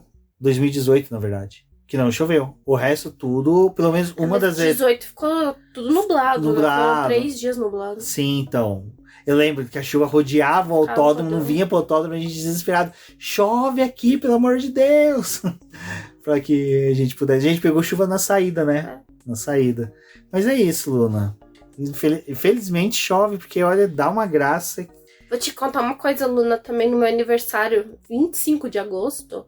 É muito interessante como São Pedro gosta de trabalhar no meu aniversário. Porque eu, quando era criança, não me lembro de um aniversário meu que não choveu. Traumatizada a criança. Traumatizada a criança. E hoje, como adulta, se não está chovendo, está aquele clima meio... vai chover. Agora eu esqueci. Tá, desculpa. Qual é o lugar mais legal pra ver Fórmula 1 no Brasil? E aí, Luna, até uma coisa que eu ia falar agora há pouco, que eu esqueci, que eu ia lembrar agora, que é justamente casa com essa tua pergunta, né? Qual o melhor lugar para assistir o GP de Fórmula 1 no Brasil? Setor A. Setor A. Não, Setor A. O autódromo tu não sabe.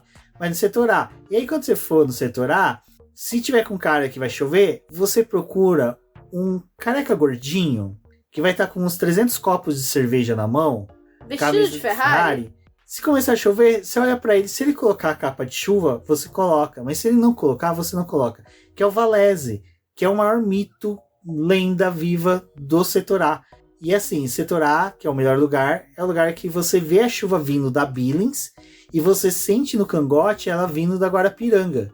Então você sabe a hora de usar o guarda-chuva. Quer dizer, o guarda-chuva não, porque você não pode entrar com guarda-chuva. Você pode comprar um guarda-chuva de R$500 lá dentro, mas você não pode entrar com um guarda-chuva de R$20 que você comprou no camelô. Então você ali consegue ver tudo, o autódromo, você vê toda... Você só não vê o S do Senna, mas tem telões que você consegue ver o que está acontecendo ali. O resto você vê tudo. É uma paz. É o melhor lugar, Setor A. Um dia, quando você puder ir, vá. É muito bom, é muito gostoso. São as melhores pessoas. E o Setor A é assim, se cair um meteoro lá, produção de conteúdo de automobilismo no Brasil acaba, porque todos os produtores de conteúdo vão para lá. Do que é o melhor setor. E para quem vai no A, né, para as crianças, para a família que vai no A, é bem legal porque ali é a parte que pega a largada, né? Então tem uma parte do grid que fica ali no setor A que você consegue ver. Então a hora que eles estão montando o grid para largada, tudo dá para ver os carros de pertinho, porque o setor A é praticamente com o mesmo nível que é o nível da pista ali depois da subida da junção para a reta, né? Para a reta principal de Interlagos. E você vê a entrada dos boxes, você vê o pit stop das equipes. Vê todo o trabalho das equipes. Nossa, esse ano a gente vai ver a Red Bull. Porque até o ano passado a gente via a Mercedes ali, né? No setor A. Agora esse ano a gente vai ver a Red Bull fazendo pit stop. Vai ser bem legal. E, assim, a Luna, a gente fala, lógico, setor A, porque é o que a gente vai, mas tem outros setores também, mas só que, cara, o setor A é mais fácil pra gente invadir, por exemplo. Você não pode invadir. Só os adultos. Mas é muito bom, você grita o nome dos pilotos olham pra você. A Débora, por exemplo, quando a Tony Giovinazzi passava, era só ela gritando e ele olhava pra ela. Obrigada, Antônio. Obrigado, Antônio. Mas é isso, Luna. Nossa, brigadão. E se você for também, provavelmente, o Valese é uma pessoa que gosta de ficar olhando pras pessoas nas suas primeiras vezes em autódromos, então vai ser muito engraçado ver a sua reação. Exatamente, porque a gente fica olhando. É até legal, Luna, quando você for uma vez, quando você for mais de uma vez, você vai ver que a gente tem esse ritual. Quando é a primeira vez que uma pessoa vai no setor A, vai no Interlagos, que a gente ouve sair o primeiro carro, a gente não olha para a pista, a gente fica olhando o rosto da pessoa. Porque a gente tem relatos de pessoas que desceram lágrimas pelos olhos, porque ficaram emocionadas. E sim, é uma emoção quando você vê. E o primeiro carro, tirando o fato de você não estar trêbado, que nem eu tava em 2014, que eu não lembro o primeiro carro que eu vi, mas a maioria das pessoas ficam registrado isso, o primeiro carro que viu entrar na pista em Interlagos. Mas vá no setor A, vai ser muito legal, e estude bastante, se dedique. Quem sabe um dia você não está trabalhando lá dentro do paddock, aí você encontra a Débora, porque no BP aqui a gente elegeu a Débora sendo sempre a nossa representante lá, quando possível. Pessoal, muito obrigado pelas perguntas das crianças, foi muito bacana, muito show. E aí, o que aconteceu?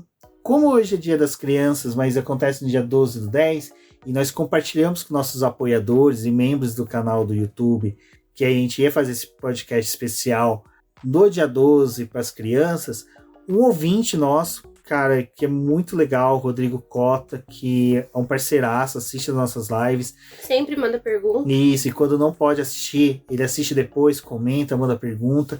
Aí ele falou, pô, mas eu não tenho filho, não tenho sobrinho, mas eu faço aniversário no dia 12/10.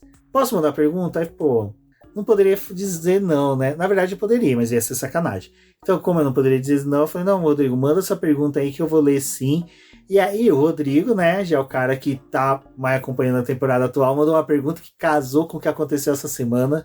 Mais ou menos, né? Mas a pergunta do Rodrigo Cota ele não mandou áudio, porque ele falou que a voz dele é muito elegante, ele não queria me seduzir e tirar da Débora. Ele pergunta, a pergunta dele é a respeito ao Aston Martin, até que ponto o pai vai fazer as vontades do filho, ou seja, o Lawrence Stroll vai fazer as vontades do Lance Stroll, e vão ofuscar o brilho da equipe.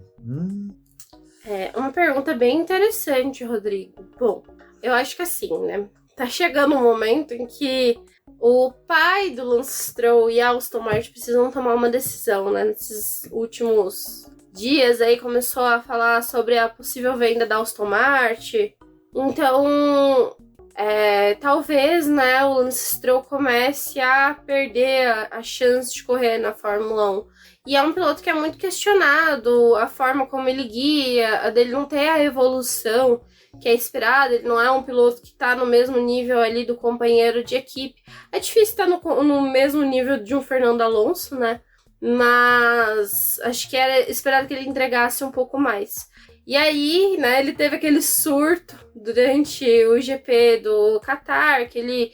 Crianças, por favor, não façam isso, não agridam os coleguinhas, ninguém que está com você fazendo um trabalho de escola, não faça isso, é muito feio. E não joguem coisas quando vocês ficarem nervosos. Ficou nervoso? Respira fundo, alivia o estresse, não arremessa em volante que custa $300 mil. Os pais estão do lado de vocês para poder tentar encontrar a melhor forma para poder acalmar, né, um adulto responsável. Não façam esse tipo de coisa. E o Stroll acabou explodindo de uma forma que foi muito feia.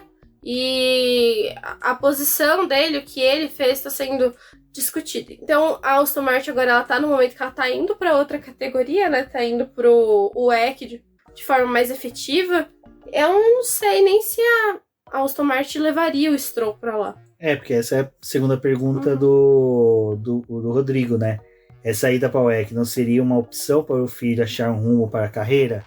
Olha...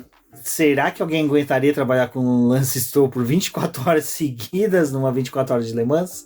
Apesar que ele já correu Daytona, assim, né? Então, e até foi com o Tony Kanaan.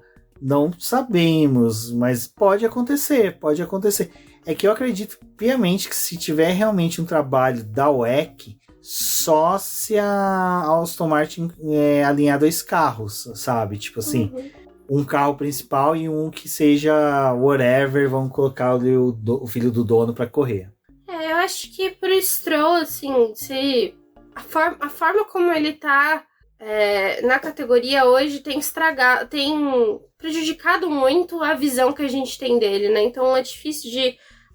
alguns pilotos a gente fala, mas se for pra outra categoria, talvez tenha uma oportunidade de se desenvolver, fazer um trabalho melhor, mas o do Stroll é um caso muito complicado, assim, porque muito da chance que ele tem de estar ali guiando e onde ele corre hoje é pelo que o pai fez, né? Infelizmente, crianças, esse é um privilegiado que pode estar na Fórmula 1, e aí vocês veem, casa com aquilo que a gente comentou das mulheres, né? Ele é um cara que, se ele não fosse um milionário, ele dificilmente estaria na Fórmula 1, e quem sabe também no caminhada dele para rumo à Fórmula 1 tomou uma vaga de uma das meninas. Nunca saberemos, e vamos torcer, né? Porque a justiça aconteça, a justiça social, vamos pôr dessa forma. Crianças, muito obrigado pelas perguntas, muito obrigado pela participação, Rodrigo Cota. Heloísa, que é a sobrinha nossa, muito obrigado, valeu demais. A gente sabe que não é a tua vibe automobilismo, mas fiquei muito feliz quando você mandou a pergunta. Ficamos muito felizes quando você falou que teu pai passou para mim que você assistiu a tia Débora narrando, comentando, né, as 24 horas de Le Mans. Então a gente sabe como foi importante, e agradecer você também por sempre compreender que a gente cobre automobilismo e muitas vezes não pôde ir festinha de aniversário sua, participar muito assim, porque é o nosso trabalho. Então, obrigado pela participação, para as Lunas, para as Heloísas, para o Enzo, muito obrigado pela participação, os papais, também. A Letícia, desculpa, Lê. Muito obrigado pela participação de todos vocês, por terem mandado pra gente. E se der, quem sabe, a gente não se torna esse um programa padrão para sempre o Dia das Crianças, a gente responder perguntas, porque é uma coisa que eu queria fazer há muito tempo e eu me senti à vontade dessa vez fazer. Obrigada a todo mundo que escutou o podcast até aqui, os pais, os filhos. Um feliz Dia das Crianças. Também. Não, desculpa, na oração. Um feliz Dia das Crianças para todos vocês. Para os filhos dos nossos apoiadores que não mandaram mensagem, mas... É que muitos relataram. Meu filho é muito tímido. Mas quem sabe agora que escutou os amiguinhos, né, os coleguinhas, que talvez encontre uma hora no autódromo, não deseje mandar uma pergunta. E para você que acompanha o BPcast, acompanha os nossos reviews das corridas, sempre depois da corrida você pode mandar uma pergunta pra gente e respondemos no programa. Aí pode ser uma pergunta escrita mesmo, não precisa ser o áudio para vocês não terem vergonha. Mas se tiver alguma pergunta que surge dos filhos de vocês ao longo da corrida aí que eles estiverem assistindo e quiser mandar a pergunta escrita mesmo, pode mandar que a gente responde aqui. Obrigada e até uma próxima. Até uma próxima, pessoal.